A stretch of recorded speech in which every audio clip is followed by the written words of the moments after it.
everyone, and welcome back to the podcast. I'm the host, Sean Boyce. I'd like to welcome my guest to the show today, Brian Wendroff, who is the managing partner of Wendroff Associates, CPA. Hello, Brian. How are you? And thanks for being on the show. Hey, Sean. Doing good. Thank you for allowing me to participate. Yeah, I'm very excited to record your episode and share knowledge and experience with our audience. Before we dive into the material we've kind of got prepared today and the questions we want to talk about, if you wouldn't mind, can you give a little bit more information about your background and how you got to where you are today so our audience can become a little bit more familiar with you? Sure. We're a CPA firm and we are in Arlington, Virginia. We work with small businesses mostly in this Northern Virginia, Arlington, DC metro area, and we help them with their internal accounting processes and develop accounting systems and processes that will help them with their day-to-day accounting and their monthly accounting, and then eventually give them information, hopefully, which is insightful to help them grow their organizations. And the company itself has been here for 16 years. Very good. Thank you, Brad. And how big is your CPA firm at the moment? We have about 20 team members with us, and if you include some pets and some interns, we also have a good strong intern team as well, probably of 10 up to 10 throughout the year. Very cool. Excellent. Thank you for sharing. And I know what we want to kind of talk about today is some of the conversations you and I have had before, which is areas that you've explored as part of your firm and your team in the realm of automation. So automation and technology, process improvement, operational efficiencies. You guys have tackled a couple of projects here and there, and you've had some wins that I wanted to kind of talk through a little bit more on the show and then share for other firms that may be thinking about doing the same themselves as well too. So wherever you kind of like to start, I'd love to learn more about how far you've explored kind of this realm so far and where you guys have experienced wins. Sure. Well, we've always liked working with technology, and for a young firm, even though I say we're 16 years old, our firm is quite young compared to most CPA firms in the area. And I think with us, one of the things we had to tap into quickly, Sean, was technology. And we had to be able to embrace it and use it to an advantage, being that we're also younger individuals who have been more open or had more availability to technology than most. So using technology was one of the big pieces we needed to help grow this organization and make sure we communicated it to our customers who maybe were in the same situation with us, trying to grow their organizations, and knowing that maybe would be a common language for us to speak about. And then from there, just life itself, in a professional, the business itself, a CPA firm itself, is being able to be efficient has been really the piece that we needed to do anyway, because there's always so much change, so many rules, so many new laws, and just anything else that we're not prepared for coming our way, that we had to be able to automate, create efficiencies, and develop processes that will allow us to scale, and then also help our team members have that kind of work-life balance. Yeah, I like this as a philosophy as well, too. That's an area where I know you and I have talked about this more, because when firms are thinking through their tech stack or the tools that they're using and thinking about tackling any kind of automation projects as well, too, it's easy to become quickly overwhelmed because there's so much out there. It's a real diverse world. You're hearing about the latest and greatest and new toys all the time. And sometimes it's hard to kind of make sense of like knowing which way is up and really where you should be focused based on what your firm actually needs. So you've got a great philosophy when it comes to this, where you're thinking through automation in terms of a process. It's like, what does our firm need now, right? Where probably to an extent, what are our bottlenecks in terms of what's preventing us from becoming more efficient? And as such, what's available in the market that can help us get those unstuck first, right? Build a little bit of momentum and then carry forward from there. So I'd be curious to hear from you, talk through some of those examples in terms of where you guys have started so far, what your experience has been like, and what any of the results have been so far with anything that you guys have started to invest in from an improving workflow efficiency wise. Sure. There's no doubt that the first thing I'm thinking about with automation is simplicity.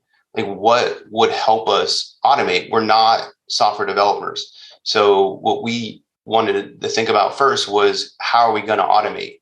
Now, sure, some of the technology we use generally in the accounting and the CPA industry, we could automate. At the same time, though, we realized that we have a lot of different softwares we're using. And a lot of them, what we need to do was to automate them to work together.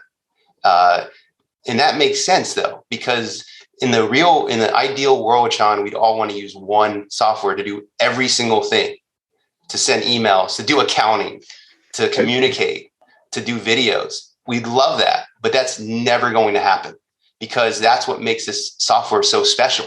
Each one of them, QuickBooks, Zoom, Gmail, Slack.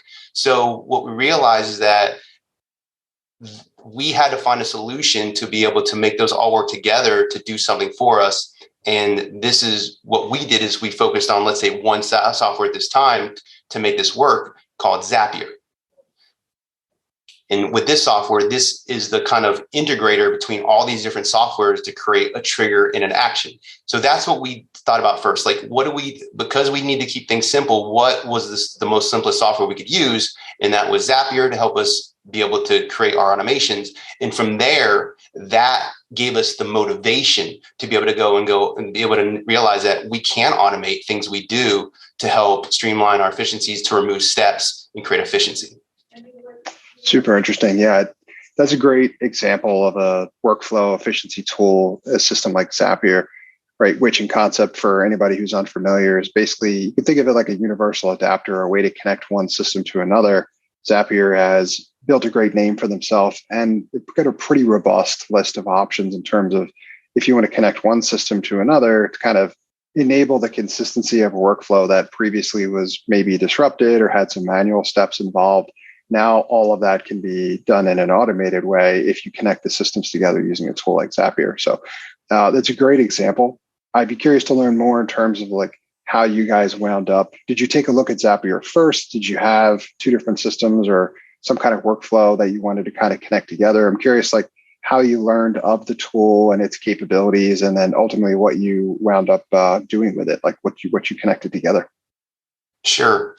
Well, we were creating our own automations. Like, if you think about what I imagine what most people are using technology, they're trying to use it in a way that we can create a process around the technology and then create steps, and then either manually do those steps or have a software to do those steps for us. So that's what we're doing. And then as of looking into software, we saw Zapier almost like a year or two ago. And we saw it. You are right, Sean. There's so much technology, so many products out there that it's overwhelming. So what we did is, and we got those email blasts. Like, we're part of like an email subscription that sends us all these different softwares. I don't know if you've heard of Product Hunt, I think it's called, but they send us all these different softwares. It's almost like daily. It's like almost software is being built every day. And this one caught my eye, though. I remember, like, once in a while something and it's maybe just luck that it caught my eye, that it's like, this software automates all your other software, or integrates all your other software. I'm like, oh, that's something we may need. The thing is, though, Sean, and I imagine for us for sure, and I imagine for any business owner, is that sometimes when you see something, it's something that you could use, but you're not ready at the moment to use it. And for us, we saw Zapier maybe 2 years ago, that we saw it and we kind of just shelved it. We put it on the shelf. And then it was only really about maybe almost a little less than a year ago that we looked at it and go, hold up, we have some time. Can we create this small automation step, a small step? And it worked. And when we saw it work, it was really me. When I saw it work, I was like, this is beautiful. This automation is beautiful. It might have been just putting something on a Google Sheet, and it automatically sends this information through to an email, and then it lets me know through Slack. But when I saw that how easy it was to do that, and how I thought about what it can do, the potential of it, I was bought in. Super interesting. I love the journey that you've taken with thinking through the tool, like getting introduced to it, learning more about it in terms of what you think it might be able to do. So you're armed with that knowledge now, right? And then you start thinking through, or you have that information. And then when you ultimately come upon the opportunity or the ability to connect a workflow together or improve something using a tool like that, you can think back to it and you can think, okay, well, maybe we can use this tool in this instance. I love the way that it connected the dots in that way. And then I'm going to give you a lot of credit for, exploring the possibilities, right? Like starting to play around with it, see what it can do. You mentioned a couple different systems like email and Slack and chat applications and stuff like that. Zapier is great for things like that, where it's like, I've got this information in this system, but these people need access to it over here and they're not in this system. So how do I get it from A to B? Zapier is a great, usually answer to something like that, where it's like relatively quickly and easily, I can bolt something in there to determine whether or not I can make this process, effective, but ultimately more efficient as well too. And I'm glad to hear that your experience was also pretty straightforward from a user experience in terms of like the simplicity's sake. Sounds like it wasn't too much heavy lifting for you, something you were able to set up relatively quickly or easily. How long did it take you to start kind of playing around to the point where you felt comfortable, setting something up and then testing it out? Well, there's a lot to learn, and we're learners. So I would say in the unique situation where, as of how long it took to learn how to use it, when I started using it, when I actually put the time into it, it took me maybe like an hour or two to then create that special automation. And then though, that's when that opened up my mind to, okay, I can use this information or use this product to be able to create more complex automations. But at the same time, though, I also realized as a professional, Sean, that I also knew that we can only get to a certain limit with it, but this potentially product or potential process of automation could be limitless. And that was cool. So I kind of had to balance those two thoughts. But as of me being able to create an automation that, since we've been using this almost a year, I could probably say at this time, we've probably created 20 or 30 type automations, but I only feel like if I were to say that one that I felt like, let's say proud of, I'd probably say one automation this time. And the automation's big, if you want me to talk about it. Super interesting. Yeah, no, that's a good point. And it's a familiar arc as well too. So I do have a background as a software engineer, and it's a similar experience that I would go through when I was writing code and learning new tools and stuff like that too. And I finally found out what it was and what it could do and stuff like that. My mind immediately jumps to, I want to automate all the things. Now that I know how to use this thing, I want to keep using it. But you did a good job of describing kind of that, like the sky's the limit here. Let's not like go out of our way to necessarily like shoehorn into a process that doesn't belong, but it starts to give you that much more confidence in terms of when we come upon something that we feel like is inefficient. Now we can have something else like in our bag of tricks, another tool to use to make improvements to that workflow, get some time back, right? So there's something else that's potentially worth exploring if and when we come to a certain set of criteria that says, hey, this is now a bottleneck for us, or we want to figure out how to improve this because we're not getting as much value out of this step as we would like to. As such, let's take a closer look at maybe there's some workflow efficiency or some integration capability through tools like Zapier. So that's a great way to kind of describe it as well too. And I'm familiar with that, traveling that journey as well also. So I'm curious to know more about, like, have you guys done any measuring, or like what can you share in terms of like the impact of since exploring this tool, since hooking up different automations? What has the experience been like for your team? Any kind of feedback that you've gotten from them? Have you done any measuring in terms of time saved or value add or any of the stuff like that? Sure. If there's probably two examples I can give you. One, let's talk about tax season. A lot of us just got out of tax season. And to talk about just a simple automation, again, this is me really doing most of the work here of creating automations. I've just recently opened it up to my team because there's no doubt my team can come up with together. The more people you have thinking about this, the more that there's opportunity here. So that's really cool. But at the time, just recently, we just got out of tax season. One of the simple automations we had was every time we sent a request for information to get a tax return done where we needed questions answered, we would send this email and then we would just forget about it, this information, and go on to the next task. And sometimes just the time, which we know is seconds, could take a few seconds, is hard to do, to go back and ask that question again to that customer. So we created a simple automation where we took that email and could just drag it to a folder, another folder in our email, and would automatically forward that email to the customer again with a built-in set of information on top of the questions asked. Like, hey, I'm just following up with again about this. Do you mind just answering this question? That alone, if you multiply that times, I said 20 team members is a way to have someone really just feel confident about a process and moving forward to complete it. So that's just one example of an automation that just such simple thing that I could see that it's not, there could be so many factors, Sean. It could be time, it could be confidence. I mean, that's the thing I think that automation's done, is that it's created different ways for us to see results of how we get our work done. And that's cool. Just by, it's like we become scientists of creating something like this. We become people who complete a project. These are very rewarding things, and the results, I think, can be defined in many ways. Yeah, it's an excellent point. The compounding factor of the value you'll get back from setting something like that up, when you think through how many additional team members at your organization are relying on that now, or those that are now made aware of it that need it themselves as well too, right? We usually have good context for how it personally affects ourselves in terms of our routine, but some stuff that we don't often think through is like you said, there's 20 other members of your organization that probably at some point, maybe even more frequently, are having to complete that step or relying upon that piece as well too. So we set up that one automation one time, but then everybody at the organization can benefit from it sometimes multiple times over a same period of frequency, multiple times a month, a week, a day, even. That stuff really adds up, right? So you start to get used to that, and you get all that time back, and you can reinvest it elsewhere, which is really cool. But I want to circle back to something you shared, which was really interesting. And a great way to think about this as well too is, I'm a huge proponent in a lot of the stuff I talk about, and what I'm encouraging folks to do is invest in some of these automation technologies and take a closer look at some of these projects, because what it can really help you do is automate some of that, I call it boring, busy work that can bog down teams, especially in the busiest times of the year.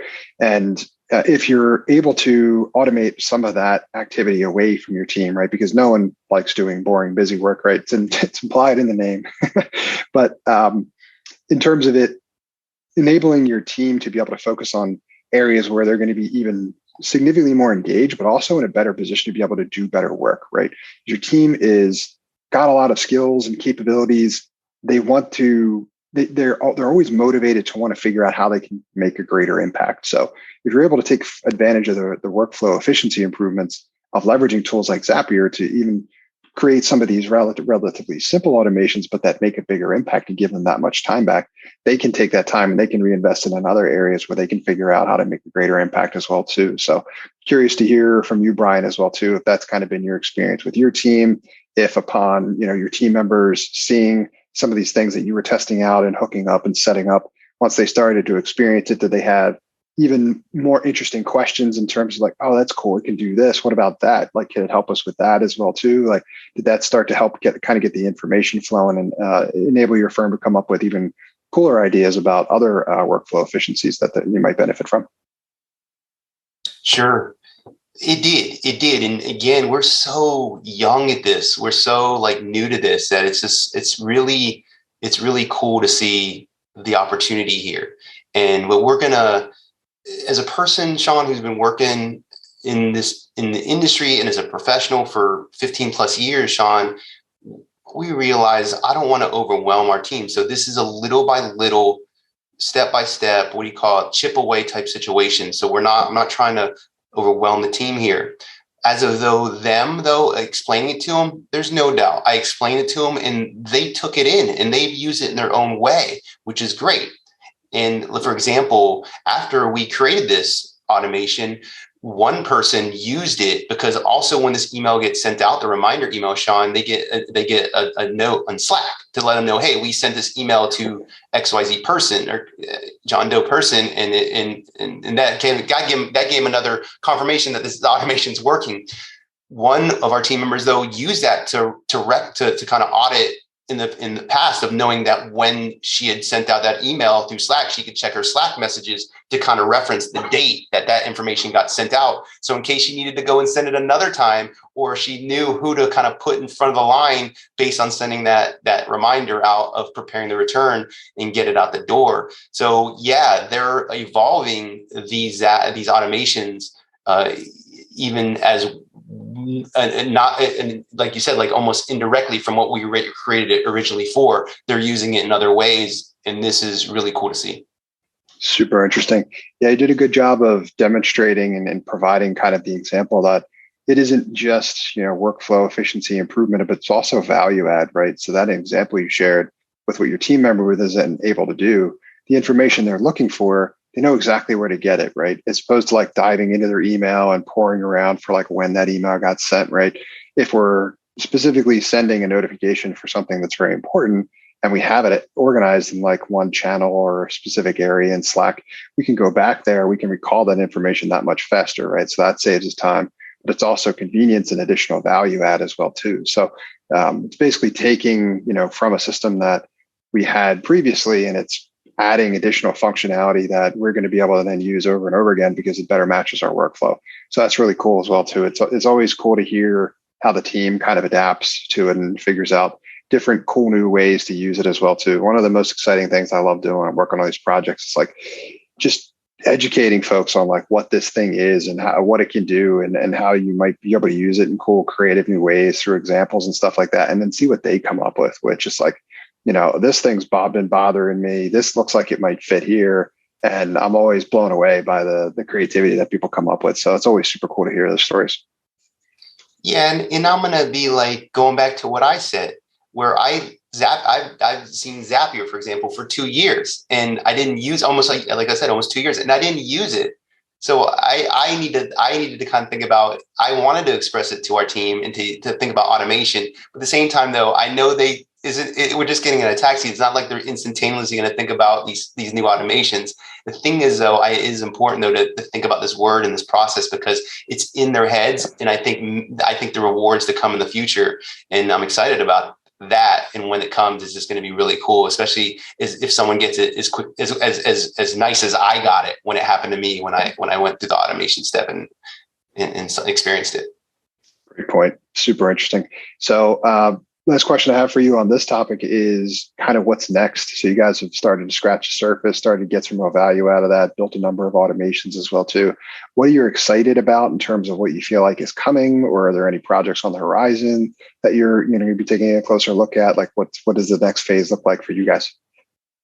Sean, we're young, as I said, so we need to build relevance. We need to build a brand. So we just got out of creating an automation on surveys. Now we have an automation that uses anywhere from using QuickBooks to sending out a survey with Google Survey or Google Forms. We created a survey that's almost fully automated. So think about it like when we send an invoice for a tax return, it might send out that survey a few days later to that customer and then ask them to tell us how we performed. And then based on the response is another automation to send them either an email letting them know, hey, if we didn't do as well as they expected, we could have a conversation with them and find out how to improve. Or it could have been like, wow, we got a nice response, and we can send out a request for this individual to potentially give us a review on Yelp or Google. So that is just, that used to be a process. That used to be multiple people getting involved to get this final step to hopefully either a good result of a review or asking someone how we can continue to improve or talking about an improvement process. So that's really cool. I think though what I'm excited about as we talk about, let's say Q3, 2022 and Q4 is maybe now that you just said it, we are now freeing our time up. Maybe the next piece for us is marketing, and how do we develop a marketing automation to be able to provide our products to our customers who don't have them yet. Super exciting. Love the thought process there. Can't wait to hear more about what future plans kind of are in store for your firm later this year as well too, especially the marketing automation one. That's what I'm talking about a lot more these days as well too. So I'd love to have you back to talk more about, kind of give us an update, let us know like what you explored, what you found out. That would be really cool as well too. And Brian, thank you for being here and sharing your knowledge and our experience with our audience. It's super helpful for other firms to think through, where people have had their wins, their successes in terms of playing around with some of the stuff, having the opportunity to introduce their team to it, seeing what the capabilities and how it's benefited them, so that can, just spread the good word about what it can do to help other firms as well too. I have two quick questions for you before we let you go. The first one is, are there any resources in particular that you would point anyone to who's listening to this episode where they can go to learn more about anything you've talked about here or anything that's inspired you on your journey? Sure. I know we spoke about it. Two good books. You had John Warlow, I think is pronounced the last name on your podcast. Built to Sell. That's one of the best books I've ever read. I promote it. I highly suggest it. The E-Myth. I think by a gentleman named Michael. Is it Michael Goddard? I think. I don't know if it's his last name. I've read that book like 6 times. I think those are two good books, simple books someone can read, and I highly suggest those. And I would say this. Recently, Facebook groups are something that maybe a listener would want to go to about whatever it might be, about automation, about taxes. We've felt pretty good about being part of these groups and being able to connect to individuals, professionals, and other similar interests like yourself. So that's been good for us, I would say, for right now. Amazing. Excellent examples. Both of those as well, too. Big fan of Built to Sell, big fan of the E-Myth as well. And then we'll link to those in the show notes as well, too, for any of the listeners that they want to know where they can go to learn more about each. Thank you for sharing those. The groups are great as well. Also, definitely curious to learn more from you there. And last question I have for you is, who should reach out to you and how can they get in touch?